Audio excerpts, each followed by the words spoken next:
Hinamak na manugang. Kabanata 966 ang Black Flood Dragon ay pinigilan sa templo sa daan-daang taon at palaging nasa estado ng gutom, ngayong bigla na lang itong nagpakain ng napakaraming masasarap na karne. Paano pa nito nabitawan ang masasarap na pagkain sa kanyang bibig? Kahit alam ng Black Flood Dragon na hindi madaling pakitunguhan si Alex Dixon, hindi siya nito inilagay sa mga mata nito. Ito ay isang maliit na tao lamang, at siya ay isang sinaunang demonyong hayop, isang nilalang na libu-libong beses na mas malakas kaysa sa mga tao. Umalingaw-ngaw ang dagandong ng Black Flood Dragon sa palasyo sa ilalim ng lupa, na nag-trigger ng mga alingaw-ngaw, nayanig din ang ibabaw ng lawa, na naging sanhi ng paglitaw ng mga alon, at ang tubig ng lawa ay kumulo. Ang ilang mga batang babae ay labis na natakot na ang kanilang magagandang mukha ay namutla, si Chinley lang ang nananatiling kalmado, at agad niyang kinuha ang sinumpaang sound blade. Eldest senior brother, I think this beast is treating you as food, turuan mo ito ng leksyon. Malungkot na sinabi ni Jiao Su, turuan ito ng leksyon ng ganyan, siguro sa paningin nito, patay na tayo, narinig ko sa lola ko na para mapanatili ito sa ilalim ng templo, libu-libong tao ang namatay. Nagulat ang dalawa pang babae, anong uri ng konsepto ito? Ito ay simpleng labanang nakakapang-inig sa mundo. Kailangang malaman ng isang tao noong unang panahon, kapag ang dalawang bansa ay nagpalitan ng tropa, ang napakalaking eksena sa digmaan ay ganoon-ganoon lamang. Isa lamang itong itim na baha na dragon, ngunit talagang naging sanhi ito ng pagkamatay ng napakaraming mangkukulam na mandirigma, ang lakas ng pakikipaglaban nito ay masasabing nakakatakot. Ang mga tao sa likod ng lahat ay may kinakabahang ekspresyon, ngunit tanging ang ekspresyon ni Alex Dixon ang nanatiling kalmado. Sa sandaling ito, ang itim na baha na dragon ay tumayo mula sa ibabaw ng tubig, nakalabas ang kalahati ng katawan nito sa ibabaw ng lawa, ito ay 7 hanggang 8 metro ang taas. Sa ganoong kalayuan, kitang-kita ng mga babae ang mabangis na hitsura ng Black Flood Dragon, at natakot sila. Ang dagwang bibig ng malaking Black Flood Dragon ay parang isang bangin, puno ng maduming dugo ang matatalas nitong ngipin, may ilang piraso pa ng damit na naiwan ng taong nakalunok nito. Ang Black Flood Dragon ay umungal. Kaagad, isang malakas na bugso ng hangin na may malansang amoy ang bumungad sa kanila. Kahit na kinokontrol ng Water Spirit ang Water Phoenix, natangay pa rin ito ng hangin at muntik nang mahulog sa ibabaw ng tubig. Tiningnan ng Black Flood Dragon ang mga taong nasa harapan niya na may panghahamak sa berdeng mga mata nito. Iniyuko nito ang leeg at kumagit sa Water Phoenix na inuupuan ni Jiao Su. Agad na umiwas ang Water Phoenix, ngunit tinatangay pa rin ito ng hangin na dinala ng Black Flood Dragon, ang hangin ay baluktot, at halos makagat ito ng Black Flood Dragon. Si Jiao Su ay maaari pa ring ituring na kalmado, agad niyang iwinagayway ang bakal na bentilador sa kanyang kamay. Ang bakal na pamaypay ay umindayog sa hangin, at agad itong lumaki ng 4 hanggang 5 metro, umikot ito sa hangin at inatake ang itim na baha na dragon. Gayunpaman, hindi inilagay ng Black Flood Dragon ang high-grade magic weapon sa mga mata nito, ibinuka nito ang malaking bibig at kinagat ang pamaypay, pinunit nito ang pamaypay at hinabol si Jiao Su. Tara na, natakot si Jiao Su, agad niyang hinayaan si Shui Feng na umiwas. Sinamantala ni Ding Qing, na nasa tabi niya, ang oras ng hinahabol nito si Jiao Su at naglabas ng isang ice crystal needle. Gayunpaman, ang napakatalam na ice crystal needle ay talagang tumama sa kaliskis ng Black Flood Dragon, ito ay ganap na walang silbi, parang lamok na kumagit ng elepante. Ang Black Flood Dragon ay hindi pa rin naapektuhan, hinabol nito si Jiao Su ng baliw. Mahigpit na hinawakan ni Jiao Su ang Water Phoenix at patuloy na umiwas, sa sobrang takot niya napasigaw siya. Guro, halika at iligtas mo ako, awo. Biglang inunat ng Black Flood Dragon ang leeg at kinagat ang mga pakpak ng Water Phoenix. Splash, ang Water Phoenix ay naging transparent na tubig at nahulog sa lawa, napasigaw si Jiao Su at nahulog sa lawa. Sinamantala ng Black Flood Dragon ang pagkakataong ibuka ang bibig at higupin ang tubig. Bilis, iligtas mo si Sister Su, nag-aalalang sabi ni Ding Yu at agad na iniwas ang thunderous bloodthirsty whip patungo sa Black Flood Dragon. Gayunpaman, nang tumama ang matigas na latigo sa likod ng Black Flood Dragon, parang ayos lang, hindi naman masakit o makatiman lang. Ipinadala rin ni Chinlei ang Sonic Curse Blade, ngunit ang matalim na punyal ay maaaring mag-iwan lamang ng puting marka sa kaliskis ng Black Flood Dragon. Wala siyang magawa tungkol dito. Masyadong makapal ang kaliskis ng halimaw na ito. Si Zhao Su ay pilit na nakipaglaban sa tubig, basang-basa ang kanyang buong katawan, at damaykit ang kanyang mga damit sa kanyang katawan, na nagpapakita ng kanyang magagandang kurba.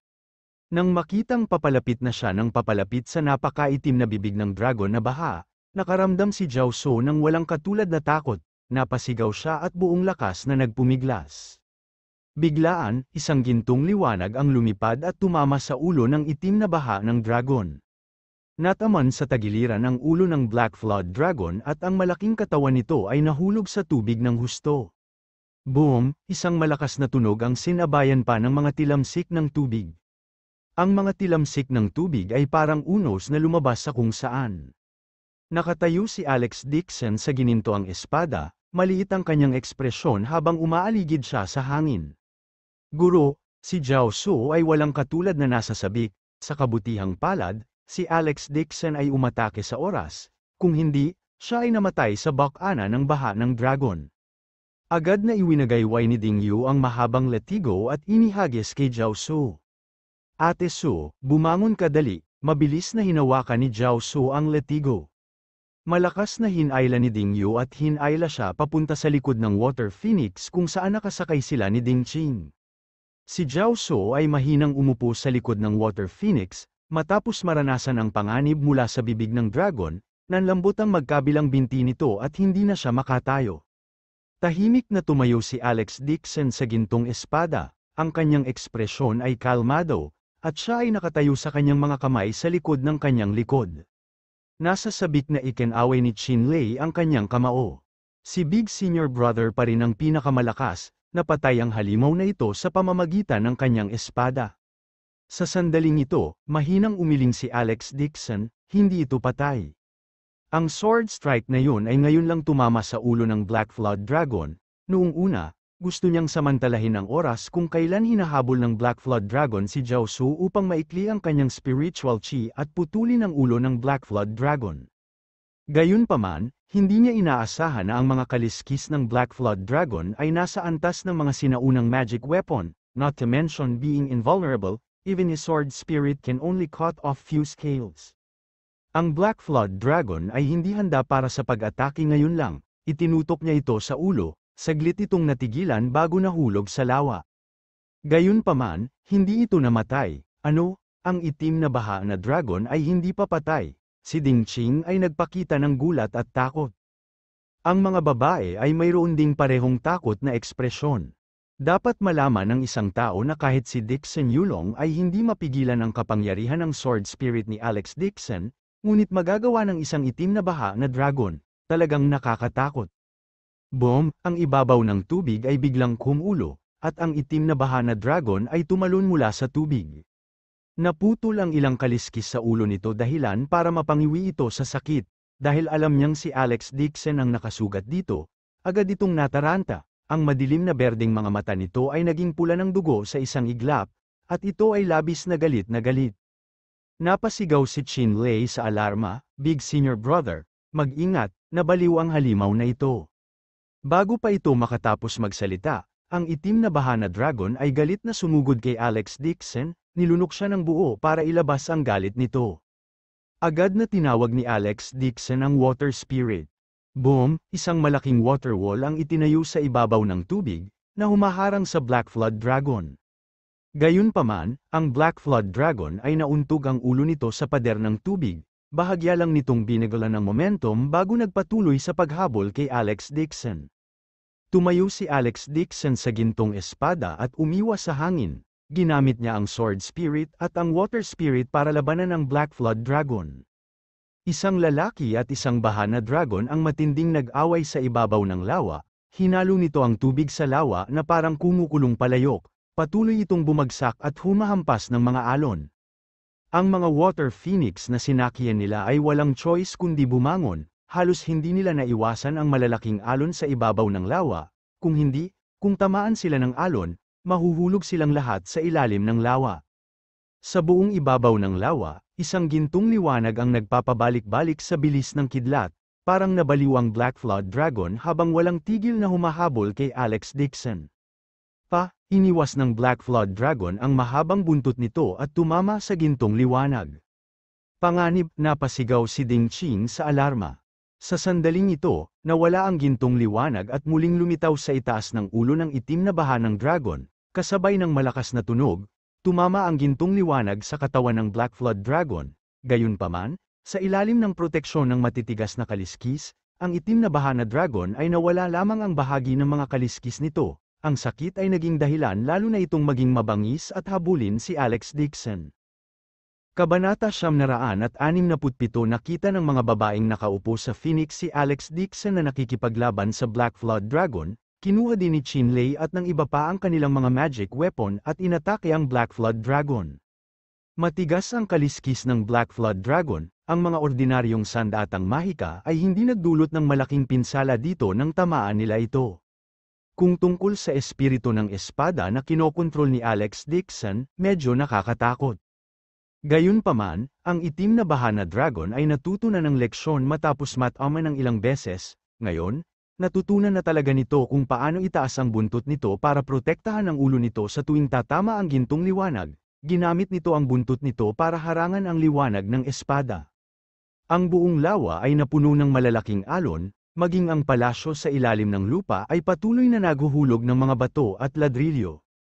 Nag-aalalang sinabi ni Jiao Su, kung hahayaan nating bumagsak muli itong Black Flood Dragon, natatakot akong gumuho ang templong ito, sa oras na yon, walang makakalabas.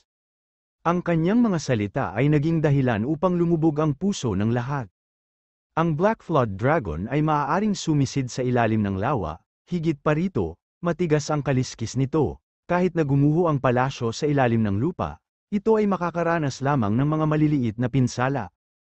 Gayunpaman, sila ay mga tao, kahit na may cultivation base sila, hindi sila mga nascent soul expert tulad ni Alex Dixon. Kung gumuho ang palasyo sa ilalim ng lupa, sila ay madudurog hanggang sa mamatay o malunod sa lawa, ituturing silang pagkain ng Black Flood Dragon. Iniunat ni Chinlei ang kanyang kamay at kinuha ang Cursed Sound Blade sa hangin. Sinabi rin niya sa malalim na boses, Sister Su, maaari bang kayong mga mangkukulam ay talagang walang paraan para harapin itong itim na baha na dragon, isa itong banal na hayop ng inyong tribo. Umiling si Jiao Su na may mapait na ngiti at sinabing, ang Black Flood Dragon ay isang sinaunang demonyong halimaw, ito ay nanirahan sa Asher Sky Realm para sa nakakaalam kung ilang taon na, nang maglaon, dinala kami ni Spiritual Master Jiu Zuan sa Asher Sky Realm at sama-sama itong nasupil kung kaya natin itong patayin. Ang Wizard Tribe ay hindi mag-iiwan ng isang binata at babae 100 taon na ang nakalipas at ipapakain sila sa Black Flood. Nang marinig ang mga salita ni Jiao Su, mas alam ang kanilang mga ekspresyon. Hindi nila akalain na mamamatay sila sa kamay ng isang hayop pagkatapos pumunta dito at patayin ng Great Elder at Dixon Yulong. Hindi nila matanggap kahit na pinag-iisipan nila. Nang makaramdam sila ng kawalan ng pag-asa, isang malamig na boses ang biglang umalingaw-ngaw mula sa langit. Hayop lang, sinong may sabing hindi kayang harapin? Nagulat si Jiao Su, Master, may paraan ka ba? Ang matigas na mukha ni Chinlei ay lumuwag at nagpakawala siya ng mahabang buntong hininga. I knew it, may paraan ang panganay na kuya. Sa himpapawid, si Alex Dixon ay nakatayong matatag sa gintong liwanag ng espada. Kahit na siya ay nakipaglaban sa isang matinding labanan sa Black Flood Dragon ng higit sa kalahating oras at na-overdraw ang kanyang mga katangian na enerhiya, ang kanyang mukha ay medyo mapatla. Gayunpaman, ang kanyang mga mata ay puno pa rin ng enerhiya at umaapaw sa matalim na liwanag. Ang Black Flood Dragon ay isang sinaunang demonyong hayop at may magaspang na pag-unawa sa kalikasan ng tao. Naintindihan din ito ang sinabi ni Alex Dixon. Para bang bilang tugon, biglang ibinuka ng Black Flood Dragon ang bibig at iniluwa ang isang malaking haligi ng tubig. Pagkatapos ay mabangis itong kumagat kay Alex Dixon at nilamon siya ng kanyang espada. Sa sandaling ito, lumubog ang katawan ni Alex Dixon. Biglang, siya at ang kanyang espada ay bumaril sa bibig ng itim na baha ng dragon na parang kidlat. Sa isang iglap, tumigil sa pagmamaneho ng Black Flood Dragon. Ang ilang taong nakaupo sa Water Phoenix ay biglang naramdaman na gumaan ang kanilang mga katawan at nahulog sa tubig. Nang walang suporta ng water spirit, ang water phoenix ay naging mga patak ng tubig na may splash. Ang ilang mga tao ay nahulog sa tubig ng lawa, na nakikipagpunyagi ng buong lakas. Nagpupumiglas si Ding Ching habang sumisigaw sa takot, Boss Dixon. Si Boss Dixon ay nilamon ng itim na baha na dragon. Pinakamatanda kuya, buong lakas ding nakipaglaban si Chinlei sa tubig. Kinagat niya ang kanyang mga ngipin at inilabas ang sonic curses, gusto kong patayin ang halimaw na ito. Nakaramdam si Jiao So ng lamig sa kanyang puso, nakaramdam siya ng isang alon ng kawalan ng pag-asa. Maging si Alex Dixon ay napalunok ng itim na baha na dragon, hindi na sila makakabalik ng buhay sa lupa. Hindi napigilan ni Ding Yu ang umiyak, tumulo ang luha sa kanyang mukha. Sa sandaling ito, ilang gintong ilaw ang biglang lumitaw sa tiyan ng itim na baha na dragon, pagkatapos, lumiwanag ang mga gintong ilaw. Ang itim na baha na dragon ay napaungol sa sakit at nagpapagulong-gulong sa tubig, na lumikha ng malalaking alon. Lalong lumakas at lumakas ang gintong liwanag na nagmula sa tiyan nito. Sa huli, halos sinindihan nito ang buong palasyo sa ilalim ng lupa, na nagbibigay ng liwanag dito na kasing liwanag ng araw. Natulala na ang mga tao sa tubig, na puno ng malinaw na luha ang mukha ni Ding Yu habang bumubulong, maaaring buhay pa si Boss Dixon. Nang matapos siyang magsalita, biglang sumabog ang isang butas sa tiyan ng itim na baha na dragon, isang gintong liwanag ang lumipad mula sa loob. Ang Black Flood Dragon ay nakahiga sa ibabaw ng tubig, hindi gumagalaw, damaloy ang dugo mula sa malaking butas sa tiyan nito, na nagpapakulay ng tubig sa lawa ng pula. Umikot ang gintong liwanag sa hangin bago tumigil. Tumayo si Alex Dixon sa ginintoang espada, mahinahon at mahinahon. Pinakamatanda kuya, guro. Boss Dixon isang alon ng tagay ang umalingaw-ngaw mula sa ibaba. Tuwang-tuwa ang magkapatid na Ding kaya umiiyak sila. Tumingala sila kay Alex Dixon sa pagsamba. Lumiwanag ang mga mata ni Chinlei, parang sinasamba niya si Alex Dixon. Tinitigan ni Jiao So si Alex Dixon ng ilang segundo, bigla siyang nagpakawala ng mahabang buntong hininga at ngumiti ng matamis. Alam ko na, magiging maayos din si Master. Sa oras na ito, muling tinawag ni Alex Dixon ang Water Phoenix at dinala sila sa pintuan, pagkatapos ay tumalon siya pababa mula sa langit at ang gintong espada ay nawala kasama niya. Boss Dixon guro, hindi na napigilan ng mga babae ang kanilang pananabik at itinapon ang kanilang sarili sa kanya. Bahagyang ngumiti si Alex Dixon at hinayaan ang mga babae na makabit sa kanya para ilabas ang kanilang pananabik. Eldest senior brother, you're too strong. Tumingin si Chinlei kay Alex Dixon ng may paghanga at sinabi, maging ang sinaunang demonyong halimaw ay pinatay mo, mula ngayon, ang Nine Profound Sect ay aasa sa iyo upang bumuo at umunlad. Umiling si Alex Dixon at sinabing, natatakot akong ibigay sa iyo ang responsibilidad sa pagtataguyod ng Nine Black Sect, ngayong wala na ang ating Grandmaster, natatakot ako na dalawa na lang tayo ay naiwan sa Nine Black Sect mula ngayon, ikaw ang magiging sect chief ng Nine Black Sect, at kailangan mong paunlarin ang sekta. Ako, nanlaki ang mga mata ni Chinlei at nagmamadaling iwinagayway ang kanyang kamay. I can't do that, I am not that material, eldest senior brother, you do it. Sinabi ni Jiao So, guro, ngayong patay na si Dixon Yulong, at naipaghiganti na ang iyong mga magulang, balak mo bang bumalik sa Jinling at magretiro? Saglit na nag-isip si Alex Dixon at sinabing, patay na si Dixon Yulong, hindi ko kayang hayaan ang maliit na tiyahin na suportahan ang pamilya Dixon ng mag-isa, natatakot akong hilingin niya sa akin na bumalik at manahin ang negosyo ng pamilya, at saka, gusto ko rin gumugol ng maraming oras sa aking asawa. Tumawa si Jiao So at nakangiting sinabi, natatakot ako na ang huling pangungusap ang talagang gusto mo. Chinlei said with a bitter face, eldest senior brother, hindi mo kayang huwag akong pansinin, I really don't know how to manage the sect. Paano ito? Nakangiting sinabi ni Jiao So, hayaan si Master na maging sect chief ng Nine Black Sect, at hayaan ang kanyang mga tauhan na sumali din sa Nine Black Sect, siya ang maglilinang ng Mind Law, at siya ang magiging security guard ng Dixon taon, magsasanay siya ng 1 o 2 buwan sa Dragon Sky Group, at dagdagan niya ang kanyang cultivation. 5. Magandang ideya yun, mabilis na tuma-NGO si Chinlei. Kung talagang gusto niyang suportahan ang sekta na mag-isa, talagang hindi niya ito masusuportahan. Nag-isip sandali si Alex Dixon. Sa kasalukuyan, karamihan sa mga security guard ng mga Dixon ay kanilang mga tao, kasama sina Ang Shanming, Boldy, Wang Lei at iba pa. Ngayon, kasama na rin niya ang magkapatid na Ding, pati si Zhao Su. Ang mga taong ito ay may magandang cultivation base, kung sumali sila sa Nine Black Sect, ang kanilang pag-unlad sa taas ay walang limitasyon. Sa pag-iisip nito, itinaas niya ang kanyang ulo at sinabing, "Okay lang, mula ngayon, ikaw na ang unang batch ng mga disipulo mula sa Nine Black Sect, gayunpaman, hindi kita pipilitin, kung ayaw mong sumali, maaari kang umalis kahit kailan, oras." Nang matapos magsalita si Alex Dixon ay agad na nagsalita ang magkapatid na Ding. "Talagang sasali kami, lagi naming susundin si Boss Dixon." Ngumiti din si Zhao Su at sinabing, "Siyempre susunod ako kay Master."